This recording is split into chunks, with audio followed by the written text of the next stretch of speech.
Hello বন্ধুরা, আসসালামু আলাইকুম। স্বাগতম জানাচ্ছি আমার চ্যানেলে। তো বন্ধুরা, আজকে একটি সামুদ্রিক মাছ বোনা করে দেখাবো শাপলা দিয়ে। তো আশা করছি রেসিপিটি আপনাদের ভালো লাগবে। দেখুন বন্ধুরা, এখানে আমি শাপলা নিয়ে নিয়েছি।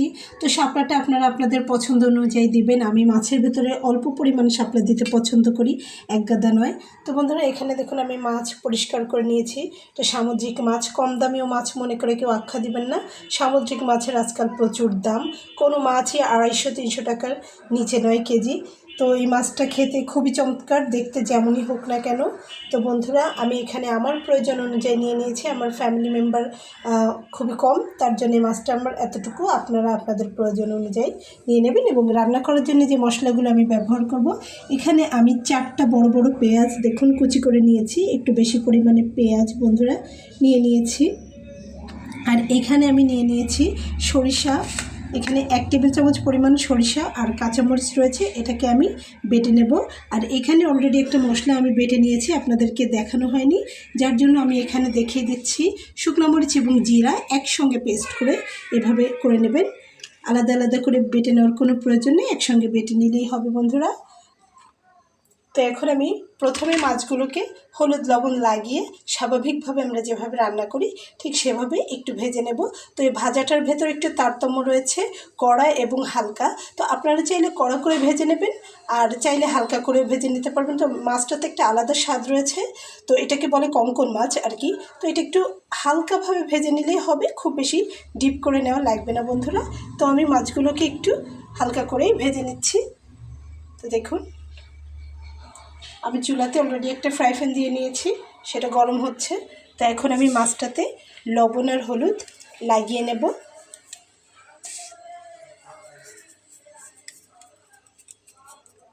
দেখুন আমি লবণ লাগিয়ে নিয়েছি। তো এখন আমি এটাতে হলুদ দিয়ে নেব।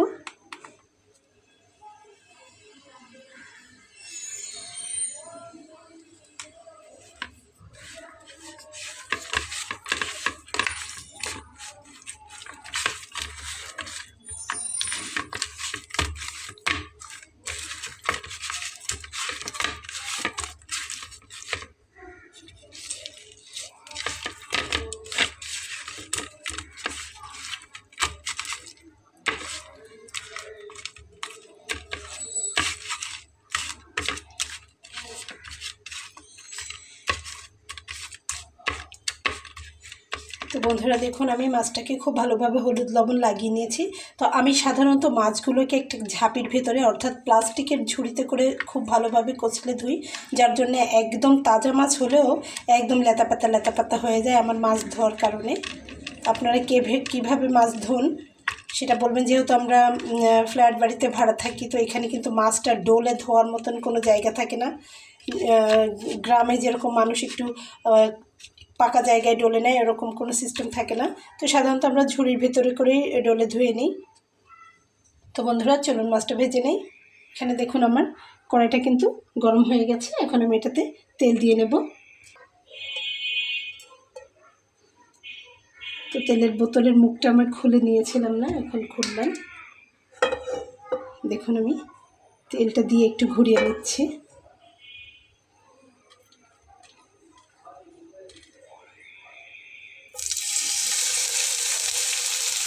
এইভাবে দিয়ে নিচ্ছি।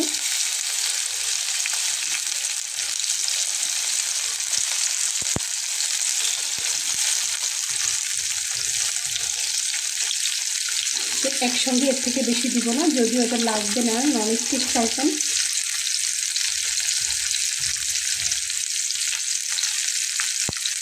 চুলার আঁচটাকে হালকা একটু বাড়িয়ে দেবো।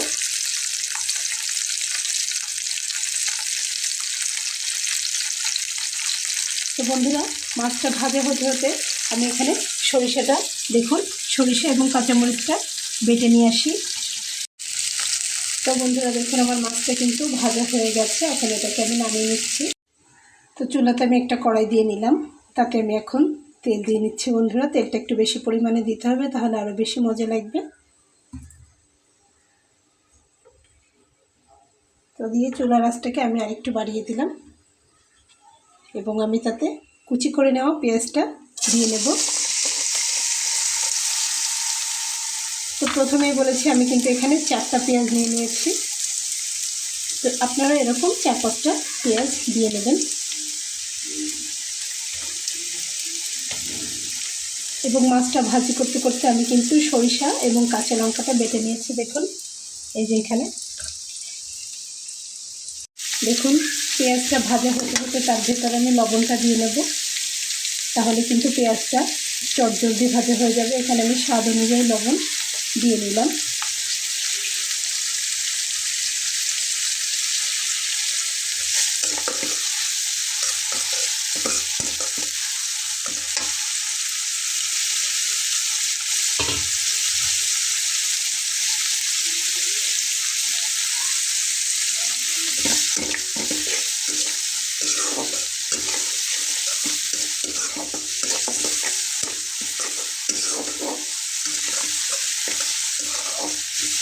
তো পেঁয়াজটা ঠিক এমনভাবে ভেজে নিতে হবে যেভাবে আমরা মাছের দো পেঁয়াজে রান্না করি ঠিক সেরকম। অর্থাৎ পেঁয়াজটা কিন্তু একদম বেরেস্তার মতো হবে না, শুধুমাত্র গন্ধটা চলে যাবে এরকম ভাজা হবে।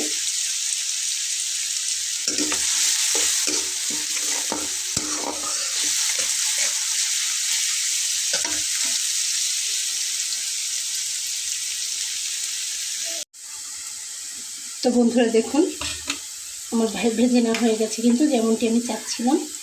এখন আমি এর ভিতরে আগে থেকে বেটে রাখা যে মশলাটা দিয়ে নিচ্ছি।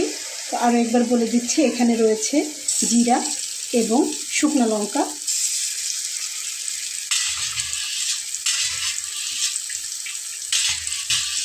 তো আমি বাটিটা একটু ধুয়ে পানি দিয়ে নিচ্ছি।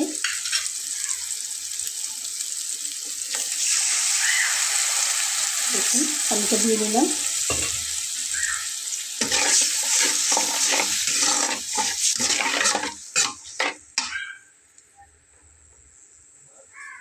তো এখন এর ভেতরে আমি হলুদ দিয়ে নেব।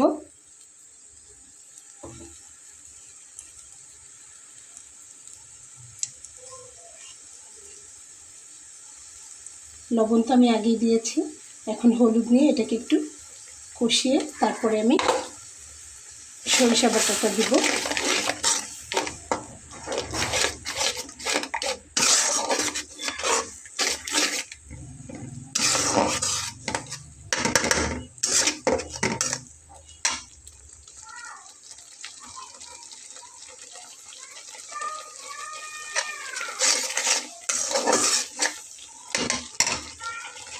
তো মশলাটা একটু কষিয়ে নেব যাতে করে কাঁচা গন্ধটা চলে যায়, তারপরে আমি সরিষা বাটাটা এখানে অ্যাড করে দেব।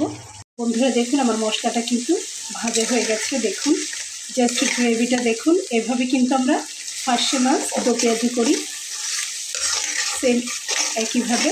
তো দারুণ, এভাবেই কিন্তু ভাতটা খেয়ে নিয়ে যাবে এই মশলা দিয়ে, এত মজার এই মশলাটা হয়ে থাকে। তো এখন এটার ভেতরে আমি এখানে দেখুন সরিষা বাটা আর কাঁচামরিচ বাটাটা দিয়ে দিচ্ছি।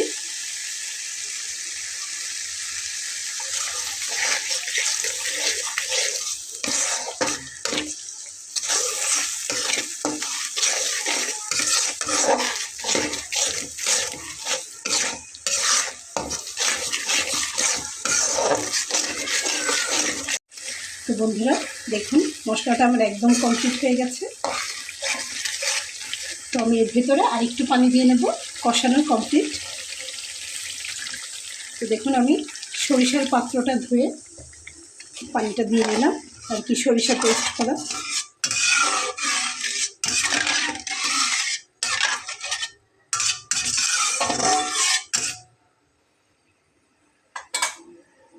তো বন্ধুরা এখন আমি চুলার আঁচটাকে আরেকটু বাড়িয়ে দিলাম। দেখুন এখানে আমার মাছগুলো ভেজে নেওয়া আছে আর এখানে রয়েছে শাপলাটা। তো আপনারা যদি এভাবে রান্না করেন, কথা দিলাম 100তে 100% আপনার রান্নার স্বাদ, গুণ এবং আপনার এই রান্নার রেসিপি বারবার সবাই আপনাকে রান্না করতে বলবে বাসায়। দেখুন এভাবে মাছগুলোকে আমি দিয়ে নিচ্ছি ডুবিয়ে।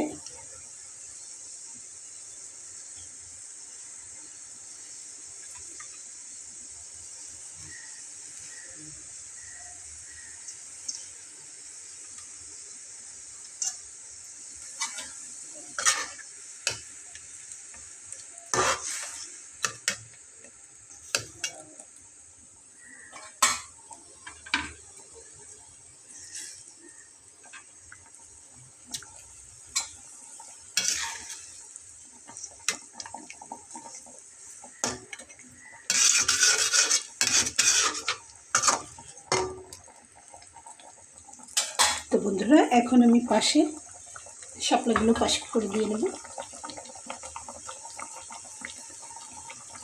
দেখুন এভাবে পাশে পাশে দিয়ে নেব।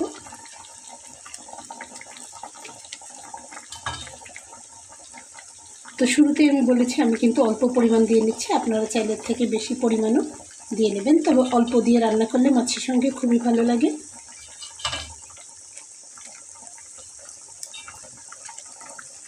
এবং এটা খুবই নরম, অল্প জালেই হয়ে যায়, যার জন্য এগুলোকে কষিয়ে নেওয়ার কোনো প্রয়োজন হয় না।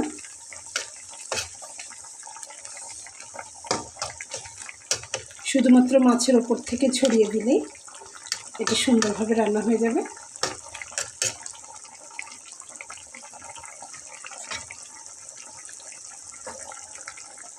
তো বন্ধুরা এভাবে এটাকে আমি 20 মিনিটের মতো রান্না করব। তো বন্ধুরা দেখুন আমার রান্নাটা কিন্তু কমপ্লিট হয়ে গেছে। লুকিং সো ডেলিশিয়াস, এত মজার হয়েছে যে 1 চামচ। তো বন্ধুরা এমন মজার তরকারি 1 চামচে কিন্তু আপনার 1 প্লেট ভাত অনায়াসে খেয়ে নিতে পারবেন। দেখুন আমি এখন এটা টেবিলে সার্ভ করব। আমি এখানে একটা বাটি নিয়ে নিয়েছি।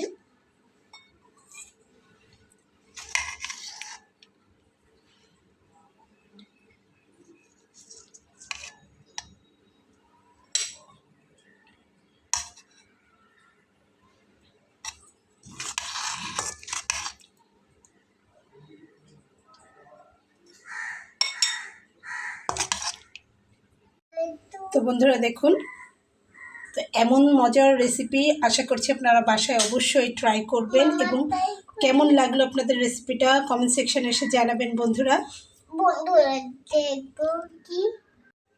তো বন্ধুরা আজকের মতো বিদায় নিচ্ছে, দেখা হবে নতুন কোনো রেসিপি নিয়ে। সে পর্যন্ত ভালো থাকবেন, আল্লাহ হাফেজ।